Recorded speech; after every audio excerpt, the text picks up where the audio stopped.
On the moonless night of October 13th to 14th, 1939, a German submarine threaded through a gap no wider than a football field, past sunken block ships and treacherous currents, to penetrate what the Royal Navy considered its most impregnable fortress.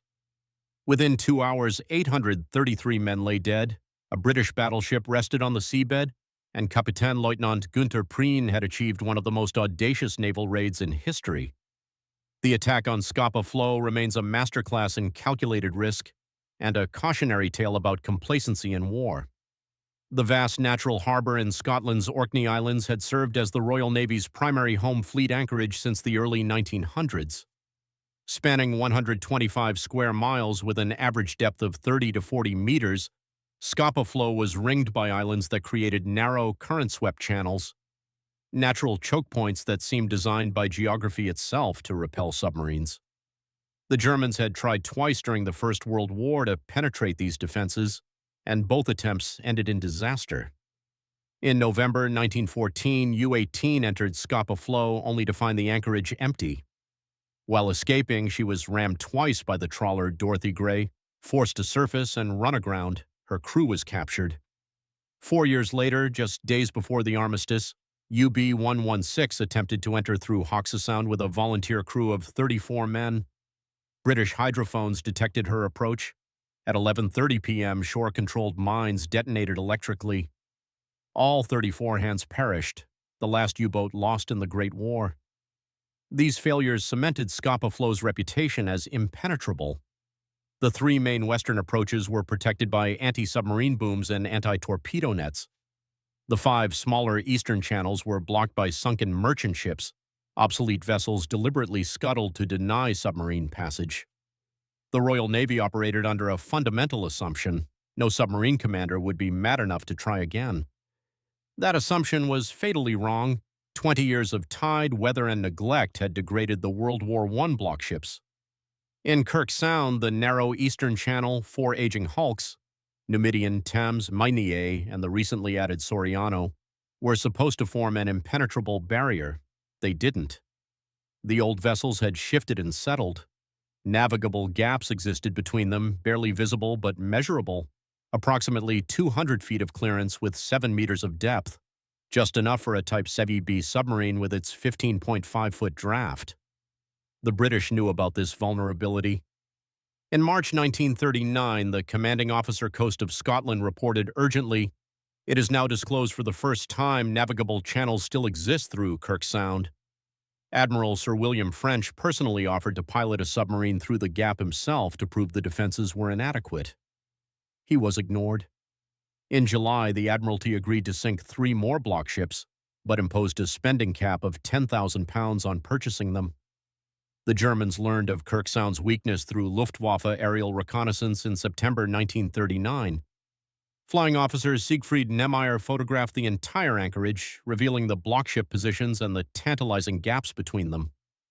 Submarine U-14 then conducted a 2-week reconnaissance patrol, studying tides, currents, and patrol patterns. Commodore Karl Dönitz, commander of U-boats, analyzed every piece of intelligence. His conclusion: "I hold that a penetration at this point on the surface at the turn of the tide would be possible without further ceremony."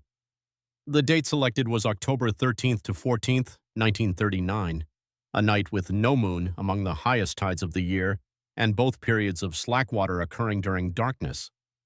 It was the perfect window. Günther Prien was 31 years old, supremely confident and utterly determined.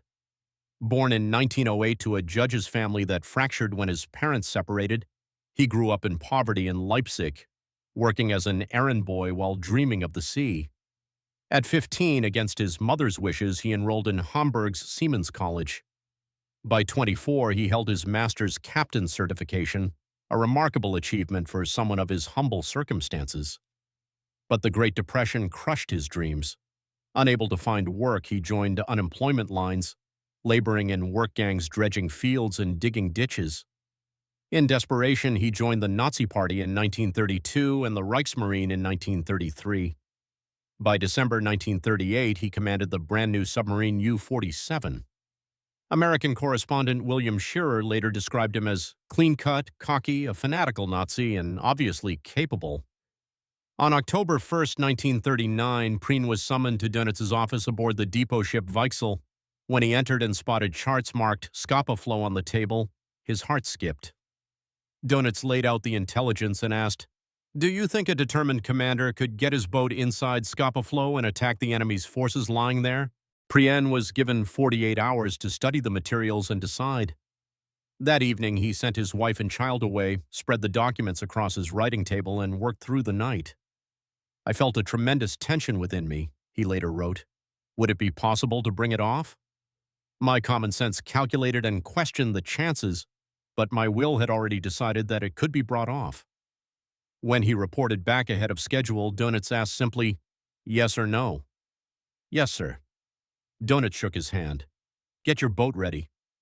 The Type Zev AB submarine that slipped from Kiel on October 8, 1939, was 218 feet of steel purpose-built for killing. She displaced 753 tons surfaced, could make 17.9 knots on her twin diesel engines, and carried 14 torpedoes, 4 in bow tubes, 1 stern, and 9 in storage.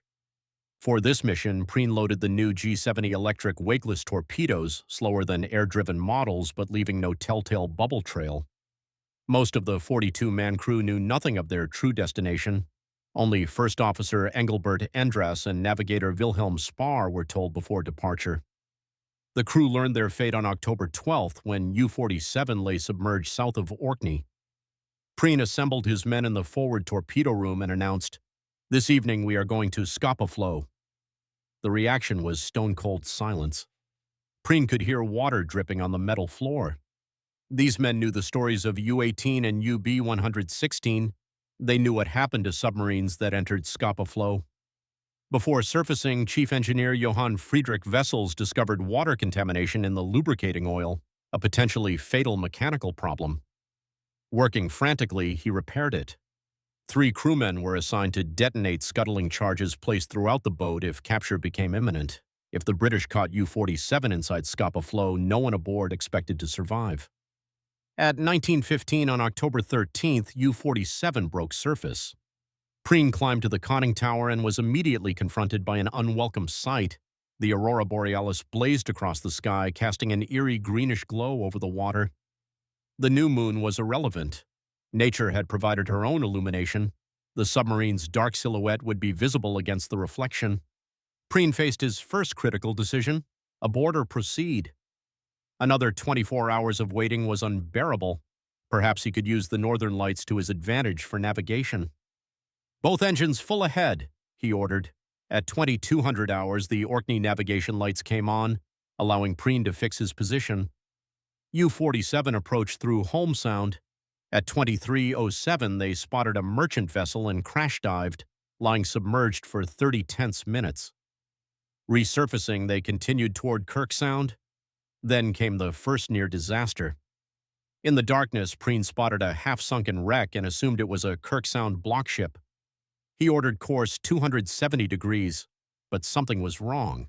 Navigator Spar noticed the depth beneath the keel dropping rapidly. They were heading into Scary Sound, the wrong channel entirely. Spar bellowed the order to change course. The boat swung hard to starboard at nearly a right angle, correcting onto heading 030 degrees. The hull scraped the sandy bottom. U-47 had momentarily run aground. If they couldn't free themselves, the mission was over. The submarine lurched, then moved. They were free. Kirk Sound was less than half a kilometer wide, flanked by sunken block ships with anchor cables stretching invisibly below the surface. The navigable gap between Soriano and Numidian offered approximately 200 feet of clearance and 24 feet of depth, barely enough for U-47's 15.5-foot draft.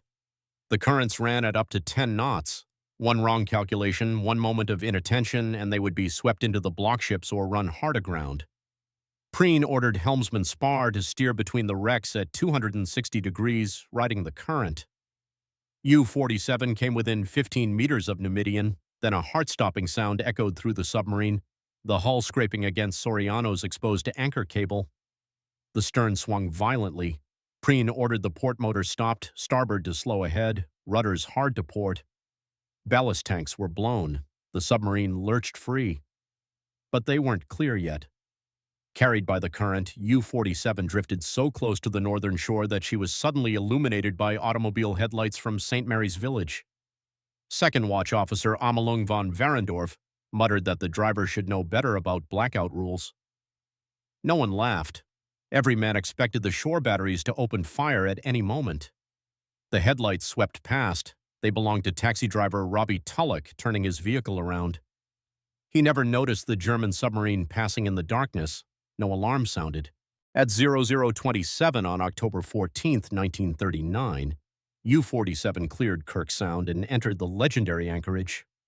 Preen made the famous entry in his log, "Wir sind in Scapa Flow."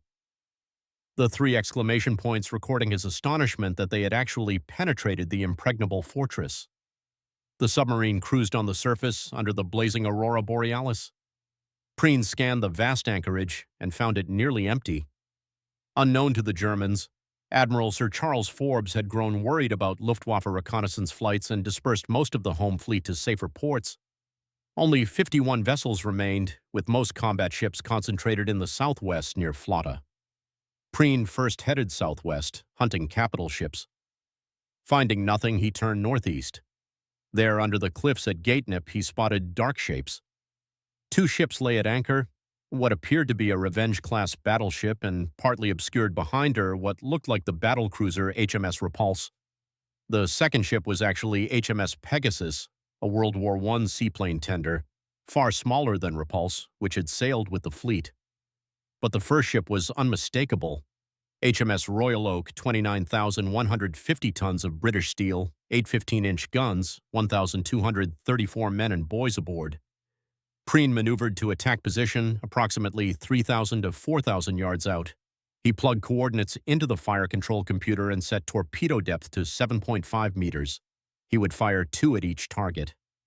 At 0058, Preen gave the order, "Fire!" 3 torpedoes left U-47's bow tubes, the 4th jammed in its tube. 6 minutes of silence. Then a dull thud and muffled explosion reverberated across the water. One torpedo had struck Royal Oak's bow, severing her starboard anchor chain. Aboard the battleship, the crew felt violent shaking. Commander Renshaw, the engineer officer, was thrown from his bunk, but no one believed a submarine could be inside Scapa Flow. The crew assumed an internal explosion, perhaps the paint locker or inflammable store. Officers announced over the tannoy to check magazine temperatures. Many sailors, reassured, returned to their hammocks. Captain William Benn began investigating the forward damage. Rear Admiral Henry Blegrove, 52 years old, commander of the 2nd Battle Squadron, was aboard and flew his flag from Royal Oak. On U-47, Preen was puzzled by the lack of response. No searchlights, no sirens, no destroyers racing toward him. The British had not understood they were under attack. He fired 1 torpedo from his stern tube at 121. It missed. Then he made the decision that would seal Royal Oak's fate: reload and attack again. The forward torpedo tubes were reloaded with fresh G7E torpedoes. U-47 crept back to firing position. At 1:23, Preen fired his final salvo, 3 torpedoes all aimed at Royal Oak. Approximately 13 to 18 seconds after firing, the torpedoes struck home, 2 or 3 direct hits amidships on the starboard side, detonating the cordite magazines. Massive internal explosions ripped through the ship. Balls of flame raced through its compartments. The lights went out instantly, plunging 1,234 men into total darkness. Survivor Vincent Marchant, 18 years old from Doncaster, remembered, "I was asleep in my hammock when the first explosion occurred. I ran to the upper deck to see what had happened. There was a second explosion 20 minutes later, followed by a third, then a fourth. The ship was lilting and sinking rapidly." Royal Oak's heavy 15-inch gun barrels shifted with the list, accelerating the roll. Water poured through gaping torpedo holes and through open portholes that were covered with blackout screens but not watertight. The list reached 15 degrees, then 45 degrees. The ship hung there for agonizing minutes. Inside, the scene was hellish chaos. Men in hammocks found themselves thrown against bulkheads. Oil from ruptured tanks mixed with seawater, creating a choking, slippery nightmare. One survivor recalled a petty officer standing at the foot of a ladder holding a torch. "Keep calm, boys. Keep calm. Everybody will be all right. Keep calm. Just keep moving." That man likely sacrificed his life guiding others to safety. At 1:29, just 13 minutes after the second salvo, HMS Royal Oak rolled completely over and disappeared beneath Scapa Flow. The water temperature that October night was close to freezing. Survivors described it as colder than the inside of a fridge. Oil coated everything, making swimming nearly impossible. The shore was half a mile away. The drifter HMS Daisy II, moored alongside Royal Oak as her tender, became the instrument of salvation. Commander John Gatt ordered steam raised when the first torpedo hit. When Royal Oak began to roll, Daisy II was briefly caught on the battleship's armor plating. Gatt cast off, steamed around to the starboard side, and for 2.5 hours pulled men from the freezing, oil-slicked water. Survivor Baber made it to the upper deck and jumped. I looked back at the ship that 20 minutes before had been our home, now a mass of torn decks and plates sinking on her last journey. It was an awe-inspiring sight, a big mass of steel heeling over with white-flecked waves which seemed to be biting eagerly at their victim. Captain Ben remained aboard until the ship left him and was rescued by Daisy II. Rear Admiral Blagrove was not so fortunate. The manner of his death is unknown, and his body was never recovered. He became the first British Royal Navy officer of flag rank killed in World War II. John Gatt rescued 386 survivors. He was awarded the Distinguished Service Cross, the only military decoration Britain gave for the disaster. But 833 men and boys perished, including between 126 and 135 boy sailors aged 14 to 17, the largest loss of boy sailors in any single Royal Navy action. Of the 163 boy sailors aboard, 77% died. The public outcry helped end the centuries-old tradition of boys serving on warships. As Royal Oak sank, U-47 was already turning toward escape, but the tide had changed. The current now ran against them toward Kirk Sound. Preen chose the deeper southern passage between Blockship Minnock and Lamb Holm. Fighting the 10-knot current at maximum engine power, Navigator Spar threaded the needle again. With nothing to spare, Preen recorded. An unidentified vessel appeared, briefly signaling in Morse code before turning away. At 2:15, U-47 cleared Roseness Point and entered the open North Sea. The men broke out a crate of beer. Preen later said, "And we sneaked out in a similar fashion as we got in, close past the enemy guards, and they did not see us. You can imagine the excitement and happiness we all felt." At 2 o'clock, the admiral commanding Orkney and Shetland signaled the Admiralty, "Royal Oak has been sunk in Scapa Flow by a series of explosions." The British initially suspected sabotage or internal explosion. Few could believe a submarine had penetrated their fortress. At 3:30, an hour after U-47 escaped, the first destroyer slipped from her berth to investigate. U-47 arrived at Wilhelmshaven on October 17th to a hero's welcome. Dönitz and Grand Admiral Raeder met them at the dock. Every crewman received the Iron Cross Second Class. Preen received the Iron Cross First Class on the spot. Then the entire crew boarded Hitler's personal aircraft and flew to Berlin. Crowds lined the streets. At the Reich Chancellery, Hitler personally presented Preen with the Knight's Cross of the Iron Cross, making him the first U-boat commander and only the second Kriegsmarine member ever to receive this decoration. Hitler called it the proudest deed that a German U-boat could possibly carry out. Propaganda Minister Joseph Goebbels exploited the triumph masterfully. That evening, Goebbels introduced Preen at the Wintergarten Theater before an excited audience. The performance was broadcast on national radio. First Officer Endras explained Preen's new nickname.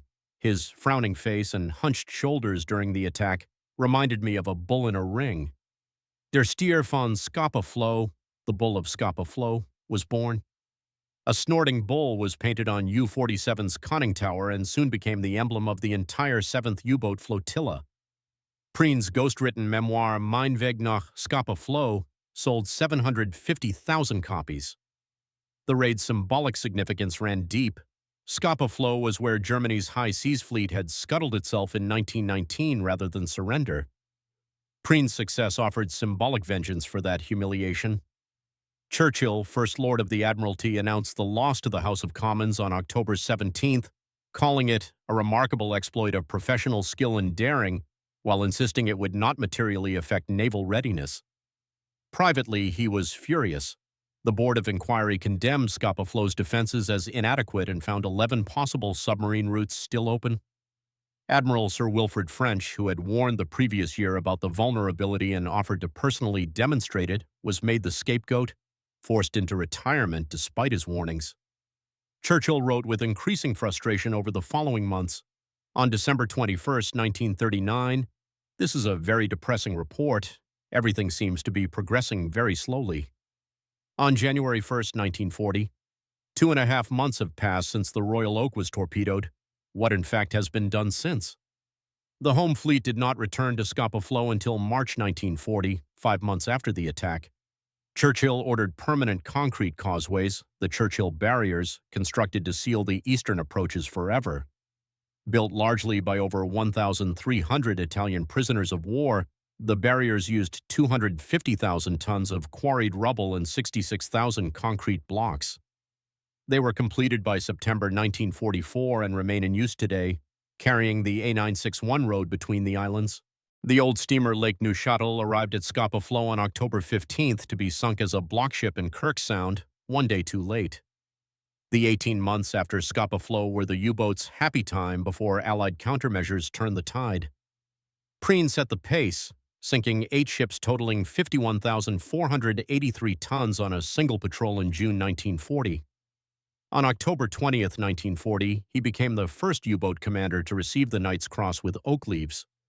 Over 10 patrols spanning 238 days at sea, Prien sank 30 merchant ships totaling 162,769 tons, plus HMS Royal Oak. On February 20th, 1941, U-47 departed Lorient for her 10th patrol. She found success quickly, sinking the Belgian freighter Kasongo, damaging the tanker Diala, and torpedoing the massive whale factory ship Terje-Viken. On March 6th, she sighted westbound convoy OB-293. U-47's last radio message was received at 0454 on March 7, 1941, giving a position south of Iceland. Nothing was ever heard from Prien or his 44 crewmen again. The Kriegsmarine kept Prien's loss secret for 10 weeks. The RAF dropped propaganda leaflets over Germany asking, "Wo ist Prien?" Where is Prien? British broadcasts repeatedly taunted German listeners until Germany was forced to acknowledge the loss on May 24, 1941. What happened to U-47 remains unknown. HMS Wolverine was credited with the kill after a prolonged depth charge attack produced a tremendous underwater explosion, but post-war analysis suggests Wolverine's victim was likely UA, which survived with heavy damage. Alternative theories include mechanical failure, a diving accident, or most chillingly U-47 being struck by one of her own circling torpedoes, a known malfunction that killed multiple submarines. The wreck has never been found. The North Atlantic keeps its secrets. HMS Royal Oak lies inverted in 33 meters of water, her hull reaching within 5 meters of the surface. She is a protected war grave under the Protection of Military Remains Act 1986. All diving is prohibited. A green buoy marks the location. This marks the wreck of HMS Royal Oak and the grave of her crew. Every October, Royal Navy divers descend to replace the white ensign at her stern. Memorial services are held at St. Magnus Cathedral in Kirkwall, where a plaque beneath a book of remembrance lists every name. The roll is read aloud each year. Of the 44 men who entered Scapa Flow aboard U-47, only 15 survived the war, testament to the appalling losses suffered by the U-boat arm. The raid demonstrated that bold planning and skilled execution could penetrate even the most legendary defenses. It validated Dönitz's faith in submarine warfare and provided Nazi Germany with a propaganda triumph that could not have been scripted any better. But it also proved something else. Complacency kills. The warnings were there. Admiral French offered to prove the defenses inadequate. The spending cap of £10,000 delayed the block ships. The assumption that geography alone made Scapa Flow impregnable blinded senior officers to obvious vulnerabilities. 833 men paid for those failures with their lives. The Churchill Barriers stand today as a permanent reminder. Where German submarines once threaded through gaps between rotting hulks, solid concrete now connects the islands. No submarine will ever penetrate Scapa Flow again. But beneath the cold waters of that vast anchorage, HMS Royal Oak keeps her silent watch, a monument to courage, catastrophe, and the terrible cost of believing that the impossible cannot happen.